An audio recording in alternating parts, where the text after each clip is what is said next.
भारत से सटी हुई पाकिस्तानी सीमा के अंदर मौजूद उस बड़ी पाकिस्तानी सैनिक चौकी पर हमला करने के लिए भारतीय जांबाज सिपाही मेजर विक्रम खटाना अपने साथियों के साथ उपस्थित थे और इस समय वो एक मैप को स्टडी करते हुए अपने साथियों को बता रहे थे। भारत पर एक बड़ा हमला करने के लिए पाकिस्तान में इस विशेष चौकी को रातों रात यहां बना दिया गया है। इस मैप की लोकेशन और मिली हुई इंफॉर्मेशन के अनुसार इस चौकी पर हर वो हथियार मौजूद है जो हमारे देश को गहरी चोट दे सकता है।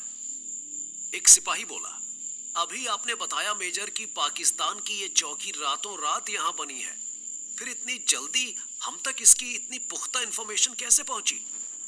ये सोचना हमारी इंटेलिजेंस एजेंसीज का काम है। हमारा काम है उनके द्वारा दी गई इंफॉर्मेशन पर एक्शन लेना, वो भी चौतरफा। और हम ऐसा तभी कर पाएंगे जब इस मैप के सहारे समझ पाएंगे कि कहां क्या है। So come to the point now. इस चौकी में घुसने के दो रास्ते हैं। पहले रास्ते से हम अंदर घुसेंगे और दूसरे रास्ते को दुश्मन पर अटैक करने के लिए इस्तेमाल करेंगे। एक सिपाही ने पूछा, ऐसा कैसे होगा? मेजर ने जवाब दिया, इसका एक्शन प्लान बाद में पता चलेगा, इसलिए पहले इस मैप प्लान को ध्यान से सुन लो। इस मैप के अनुसार जैसे ही हम दूसरे रास्ते से इस चौकी के अंदर घुसेंगे, वहां से 300 मीटर चलने के बाद हमें दाईं तरफ एक रूम दिखाई देगा। उसी में पाकिस्तानी सेना ने अपने हथियार और गोला बारूद को भर कर रखा हुआ है। पाकिस्तानियों ने उसे स्टोर रूम का नाम दिया है।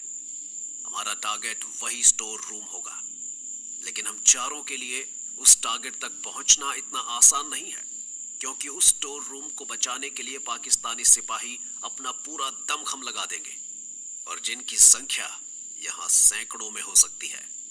एक दूसरा सिपाही बोला, यानी उस स्टोर रूम तक पहुंचना नामुमकिन हो सकता है? मेजर विक्रम खटाना ने जवाब दिया, एग्जैक्टली। लेकिन हम उस नामुमकिन को मुमकिन करने ही तो यहां पर आए हुए हैं, और हम ऐसा करेंगे तभी तो हम अपनी वर्दी की इज्जत और अपने देश का सम्मान बचा पाएंगे। आओ।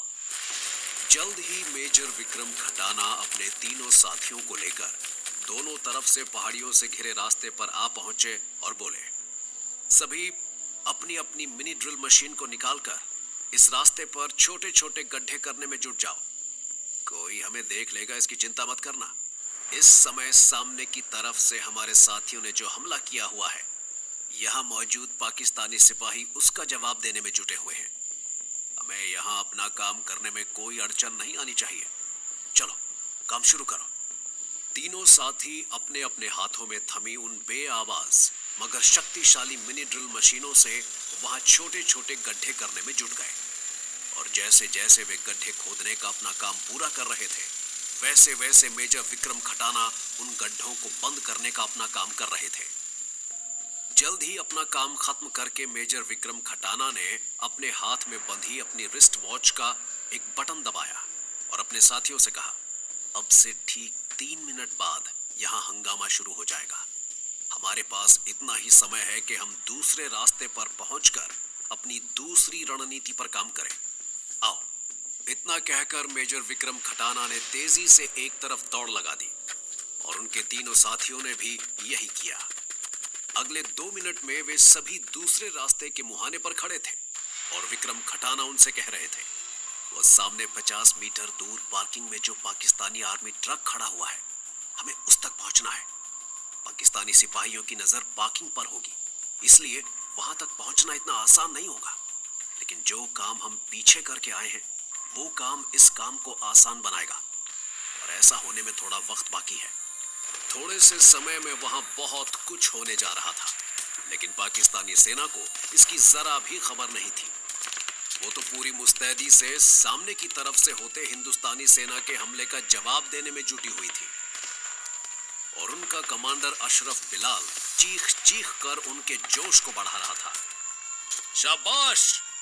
हिंदुस्तानियों पर ऐसे ही बारिश की बूंदों की तरह गोलियां बरसाते रहो, ताकि वे 1 इंच भी अपने कदम को आगे ना बढ़ा पाए। लेफ्टिनेंट कमांडर बशीर भी अपने कमांडर का साथ देता हुआ बोला, गोला बारूद और गोलियों की चिंता मत करना। यहाँ स्टोर रूम में इतना गोला बारूद है कि अगर हम 10 साल भी लगातार हिंदुस्तानियों से लड़ते रहे तो भी वो कम नहीं पड़ेगा। कमांडर अशरफ बिलाल ने कहा, हिंदुस्तानियों को इतना कमजोर भी मत समझो लेफ्टिनेंट, वे भी पूरी तैयारी से आए होंगे। लेफ्टिनेंट बशीर ने जवाब दिया। लग तो ऐसा ही रहा है जनाब, लेकिन मेरी समझ में अभी तक ये नहीं आ रहा कि ऐसा कैसे हो रहा है। हमारी इस इतनी गुप्त चौकी पर उनका पूरी तैयारी के साथ अटैक करना ये बता रहा है कि उन्हें हमारे सारे प्लान्स की खबर है, जबकि पाकिस्तानी हाई कमान के कुछ टॉप ऑफिसर्स के सिवा इस चौकी के बारे में कोई नहीं जानता। कमांडर अशरफ बिलाल ने जवाब दिया। पता चलेगा, इसका भी पता चलेगा लेफ्टिनेंट। कमांडर अशरफ बिलाल की बात अभी पूरी भी नहीं हो पाई थी कि तभी अचानक वहां पीछे की तरफ गूंजे कई धमाकों ने सभी का ध्यान अपनी तरफ खींच लिया। कमांडर अशरफ बिलाल बुरी तरह चौंक कर बोला, ये धमाके कैसे लेफ्टिनेंट? पता नहीं जनाब, देखना होगा। तो यहां खड़े खड़े मेरा मुंह क्या देख रहे हो? इन धमाकों को देखो। लेफ्टिनेंट कमांडर बशीर तुरंत अपने सैनिकों की तरफ पलटा और बोला, जाओ उधर रोड नंबर 2 की तरफ जाकर देखो मसला क्या है, वहां वो धमाके क्यों हो रहे हैं।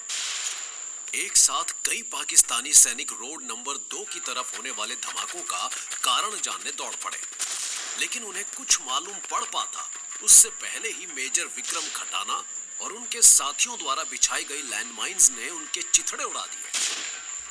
जितने भी पाकिस्तानी सिपाही उस रोड नंबर 2 की तरफ बढ़े, उन्हें पता ही नहीं चला कि कब लैंडमाइंस ने उनके परखच्चे उड़ा दिए। कमांडर अशरफ बिलाल की आंखें उस दृश्य को देखकर आश्चर्य से फटी की फटी रह गई। उत्तेजना की अधिकता से वो जोर से चिल्लाया, लैंडमाइंस? यहाँ लैंडमाइंस कहां से आ गई? क्या कोई दुश्मन यहाँ पर आ पहुंचा है? कमांडर बशीर ने हड़बड़ाकर जवाब दिया, कैसी बातें कर रहे हैं जनाब? दुश्मन भला यहाँ कैसे पहुंच सकता है? ऐसा हरगिज नहीं हो सकता जनाब। ठीक तभी सभी चौंके और उनके चौंकने का कारण वो मिलिट्री ट्रक था जो तेजी से उनकी ही तरफ बढ़ा आ रहा था, जिसे देखकर कमांडर अशरफ बिलाल चौंक कर बोला, ये हो क्या रहा है? वो ट्रक हमारी तरफ क्यों बढ़ा चला आ रहा है? लेफ्टिनेंट कमांडर बशीर ने जवाब दिया, अरे हमारा दिमाग तो अभी लैंडमाइंस में ही उलझा हुआ है। ये ट्रक की कौन सी नई मुसीबत है जो हमारी तरफ बढ़ी आ रही है? फिर वो ट्रक की तरफ देखकर चीखता हुआ बोला, कौन है उधर ट्रक में? कौन चला रहा है इसे? रोको उसे। जवाब लेफ्टिनेंट कमांडर बशीर के पास ही खड़े एक सिपाही ने दिया, ट्रक को चलाने वाला कोई नहीं दिखाई दे रहा है जनाब, लगता है वो नीचे बैठकर ट्रक को चला रहा है।